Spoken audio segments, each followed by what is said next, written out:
bringing them up here, and make sure when you come up to the microphone that you say your name and address clearly before you begin. Anybody who speaks will be given 3 minutes. If you would like a 30-second warning before your time is up, let me know. Otherwise, I'll yield the full time to you and then thank you when the 3 minutes are complete. Thank you.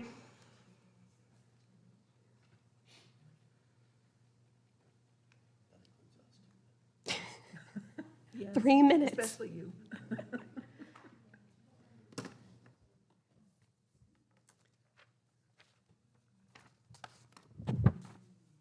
1, 2, 3, 4, 5. Wait a minute. 1, 2. Okay, at 6:30 p.m., I'm going to call the meeting to order. And Renee, can you please take a roll call? Mr. Parker? Here. Ms. McCowan? Here. Mr. McDaniel? Here. Ms. Byrd? Here. Mr. McClure? Here. Mr. Beck? Mr. Axton? Mr. Jablonski? We have a quorum. And I'd like to welcome our new commissioners. So glad to have you. Thanks for helping us hit our quorum. Moving to our consent items, starting with item number 1, consideration of approval, rejection, amendment, and/or postponement of the minutes of the May 12, 2022 regular Planning Commission meeting. And this is consent? No, No. just Okay. a minute. All right. Ed, does any member of the commission wish to remove any item from the consent docket? Does any member of the audience wish to remove any item from the consent docket? I'll take a motion for approval. Motion to approve. And a second. Second. And a vote. You may vote.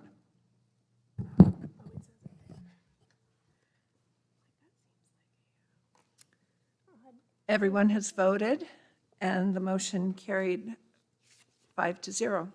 Okay, moving to our non-consent items, starting with item 2, our only item tonight, consideration of adoption, rejection, amendment, and/or postponement of ordinance number O-2122-47. Do I need to read the whole thing? Yes? Okay, we're going for it.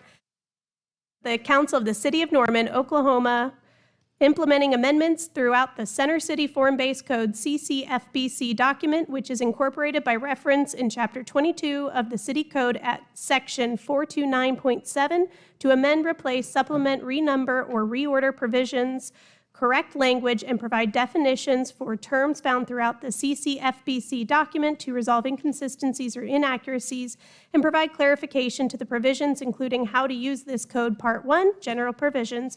Part 2, Administration, Application, Process, and Appeals. Part 3, the Regulating Plan. Part 4, Building Form Standards. Part 5, Urban Space Standards. Part 6, Parking and Loading Standards. Part 7, Building Functions. Part 8, Site Development Requirements.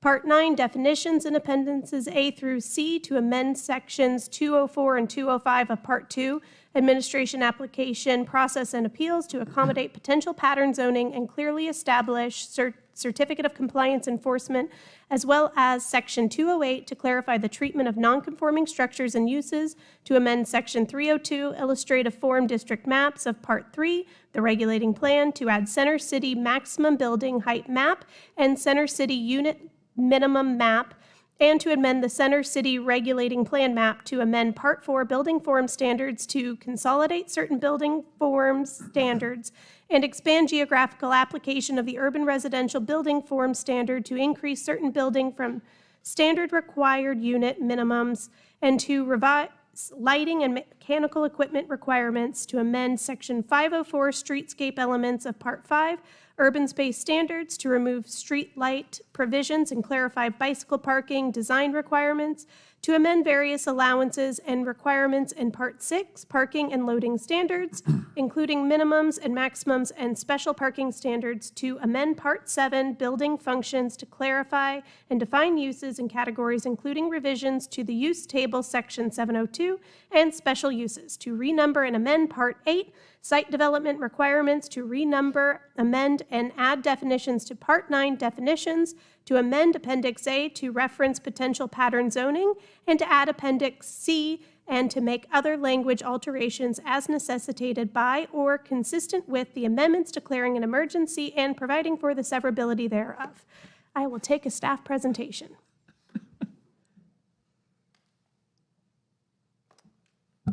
Hi, I'm Logan Hubble with the Planning Department. So I know some of you might not be familiar with the Center City Form-Based Code. So it's a code that, whereas a zoning code is based primarily on use, a form-based code is based primarily on form. So ours was adopted in 2017. Prior to the code being adopted, we were getting a lot of duplexes that had 6 to 8 bedrooms per side, and that people didn't really like that use, and people didn't really like how they looked. And so we implemented the form-based code to promote some more of a townhouse and small apartment developments, and hopefully some mixed use. That they would look like brownstones maybe in New York. The form generally improved since then, and I mean there are some issues with it, but generally speaking, but we now are wanting to go back and make some changes, or the genesis for this update was wanting to go back and make some changes to to make it easier to administer. Basically, anytime anyone wanted to do anything that wasn't just the very cut and dry things that were laid out in the code, it could take hours for us to parse through, exactly what they could do. And so then, while making these ease of use changes, we also made other changes to continue improving the quality of projects that are constructed in the area. So I'll go into more detail in the following slides, but this is an overview of the major changes we've made to the Center City Form-Based Code. So the townhouse / small apartment and neighborhood middle frontages have become the urban residential frontage. We fleshed out the urban residential frontage more. We added a new maximum height and a new unit minimum map. We added unit minimums in the urban general frontage, or increased them. We removed the unit maximum in what was formerly the pink neighborhood middle frontage, and we created new parking requirements. So on the left, you'll see the currently adopted regulating plan, and on the right is the regulating plan that is in the draft document. The yellow area is detached frontage, which protects the single-family neighborhood, and that remains almost entirely unchanged. The orange area on both maps is urban general frontage. Structures there can be between 2 and 5 stories tall, built close to the front property line and to each side property line. The ground floor can be either residential or commercial, and each structure must contain at least 3 residential units. The red area is urban storefront frontage. Structures there are built to the same urban general building form standards, but commercial is required on the ground floor. The small orange area to the southwest in the original map, which is sometimes kind of hard to see, is urban residential, and it's along University Boulevard there. Structures there are built to the urban general building form standards, but residential is required on the ground floor. The blue area on the original left map is the townhouse / small apartment frontage. Structures there can be between 2 and 3 stories tall, must have a finished floor elevation of at least 36 inches, so that's where how high the floor is, basically off the outside grade, and they're built from property line to property line. Each structure must contain at least 3 residential units. And finally, on the map on the left, the pink area is neighborhood middle frontage. Structures there can be 1 or 2 stories tall with a maximum of 2 residential units. Structures there also have a 5-foot side yard setback, similar to what you might see in a lot of suburban residential neighborhoods. So, as part of our efforts to make the document easier to use and administer, we took a look at these frontage types. The product being built in the blue townhouse area on the map on the left was almost identical to the product that we saw being built in the orange urban general area. Meanwhile, the pink neighborhood middle area required a much lower level of density than the rest of the Center City Form-Based Code area, and that's despite the fact that it was the closest area to campus. The proposal put forth by the Planning Department and the Ad Hoc Committee involves combining the existing blue and pink areas into the existing urban residential frontage type. And so, as I'll remind you, the urban residential it uses the urban general building form standards and requires residential on the ground floor. So the purplish color on the map on the right, we call it periwinkle, represents this new urban residential frontage. Urban residential allows staff to focus on fewer individual frontages, and it also increases density near campus where housing is needed the most.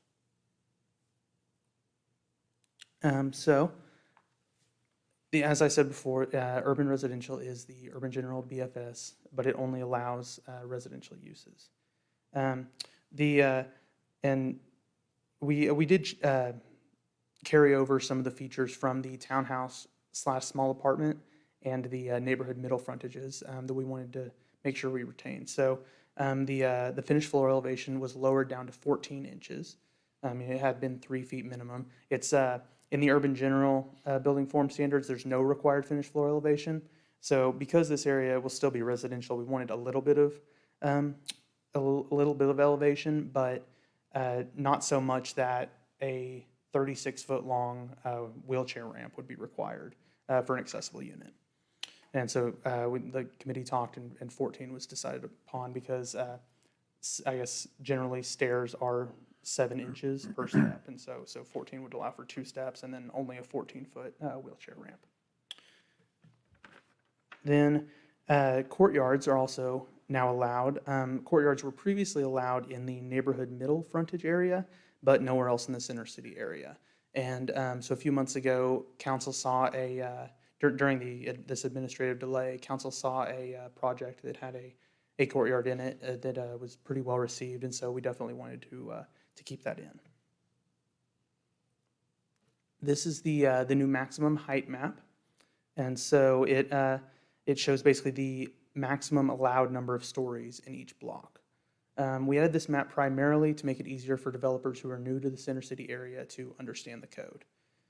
So all of the yellow, orange, and red maximum heights remain the same as in the currently adopted code.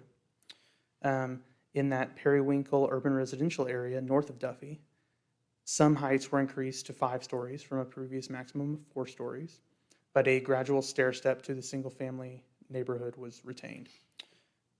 In the periwinkle area south of Duffy, between Campus Corner and the railroad tracks, like on Dean's Row or Monette, the maximum height was changed to 5 stories to allow for increased density.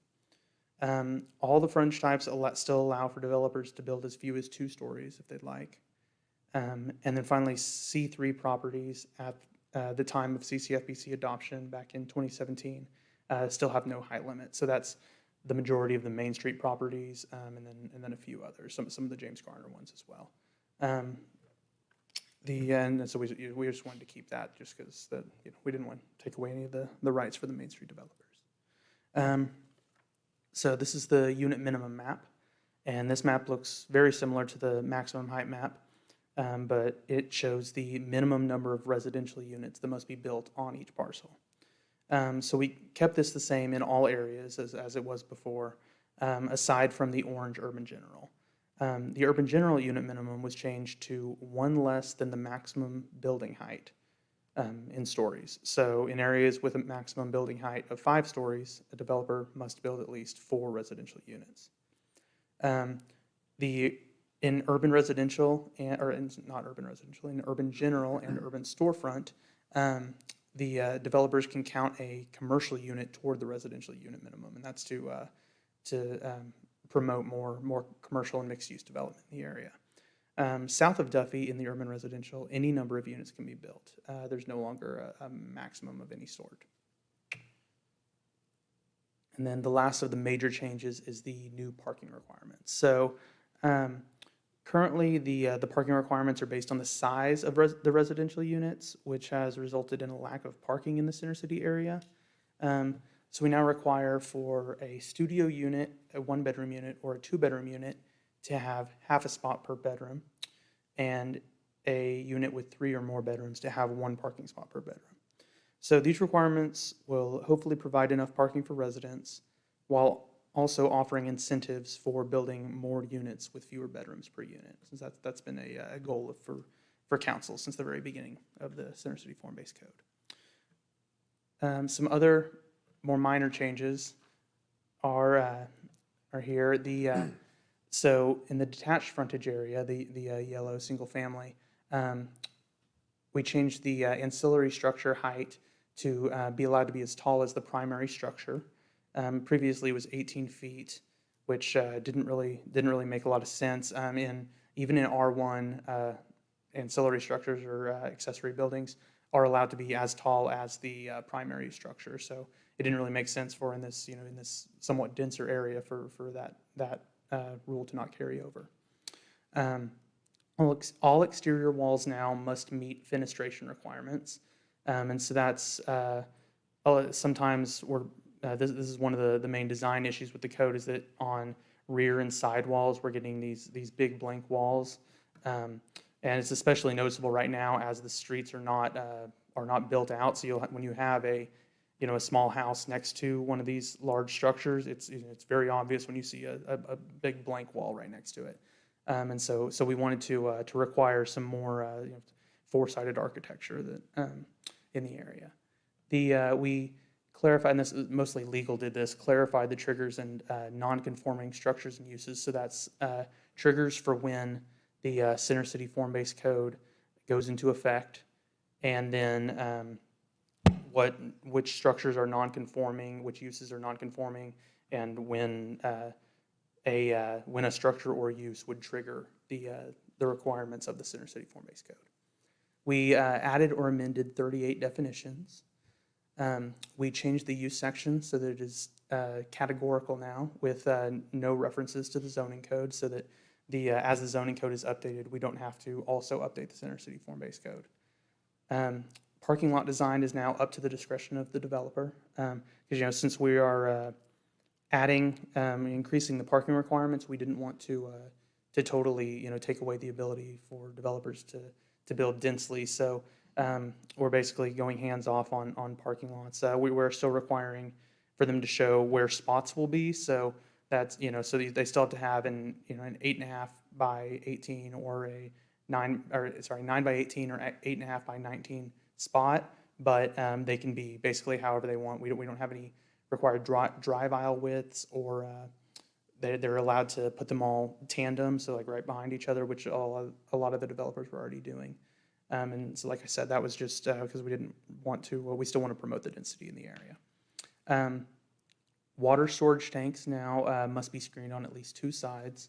There have been an issue with a developer putting in some very large water storage tanks that you can see from the street, and so we wanted to ensure that in the future these will hopefully be recessed more into the building, and that's what the intent there was. And then finally, sidewalk removals now must have plans for immediate replacement, and that's right now we're having problems with the developers taking out the sidewalk when they first start construction, or when they first demolish the existing structure, and then they don't put it back in until the end of development, which can be months and months. Which is a long time without a sidewalk. And then one thing that's not on here, but that I wanted to mention, was we put in a new requirement for Public Works put in a new requirement for developers to provide if they're doing any sort of stormwater engineered solutions. They now have to provide how they're going to basically a maintenance plan for how they're going to maintain the solution over its lifetime. And and I can go into detail on any of those, by the way. But that's really all I have. So I'm here, and the rest of the planning staff's here for any questions. Thank you. Any questions for staff? Sure. Talk a little bit more about the stormwater, and would that require additional expense on? Is that going to require engineering? No. Well, so this current stormwater, how it works is that developers can go up to 65% coverage without any sort of engineering. We then allow them to go to 85% if they provide engineered solutions that account for the first inch of rainfall.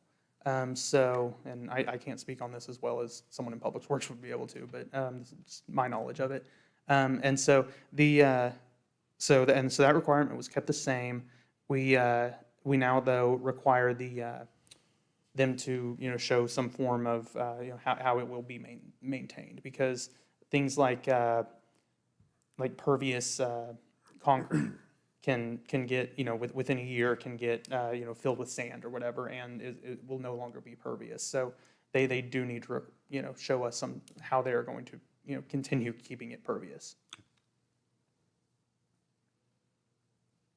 I got one more. Real quick, talk to me about the bedroom restriction. I read in there where if, say a person's buying a house down there or going to complete a new house and do some renovations, and it requires to bring it to code, to bring it to the Center City Code, really 3 bedrooms without coming to council, and it's also sprinkled? Yeah, well, so I'm not totally sure about the sprinkle. The sprinkled is that's a building code thing. So I'm not, In a residential? well, yeah, so that's, I don't know totally about the sprinkling, but regarding the bedrooms, that you're basically right, that no more than 3 is allowed without going to council for a special use. And if it's over 12 by 12, that's counted as 2? Yes. Yeah.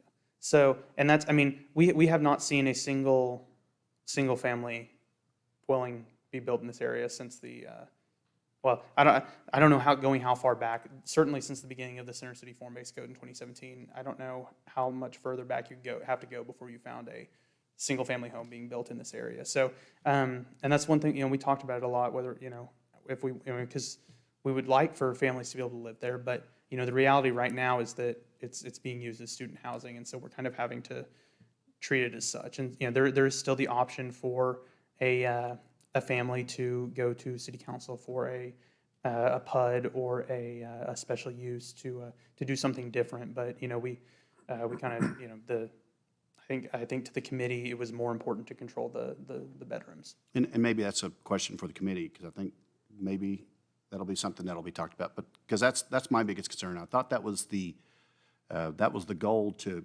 bring more single family in. And if we're having them limited to 3 bedrooms with a master that could potentially be over 12 by 12, and then they're having the house sprinkled, that's gonna probably cause a lot more expense and probably prevent someone from potentially wanting to move down in that area. So just a sidebar comment. I have a question about the sidewalks, please. You talk about the immediate replacement of the sidewalks. What is the time frame that you would envision for that immediate replacement? Well, so that was put in by Public Works, and I think they're still kind of working on that, what exactly they're going to require. So I don't know for sure. I think fairly immediate, at least. The way it was kind of explained was that basically if they're doing work over that area, it's allowed to be gone. But basically, as soon as they're done doing that work, they need to replace the sidewalk. Thank you.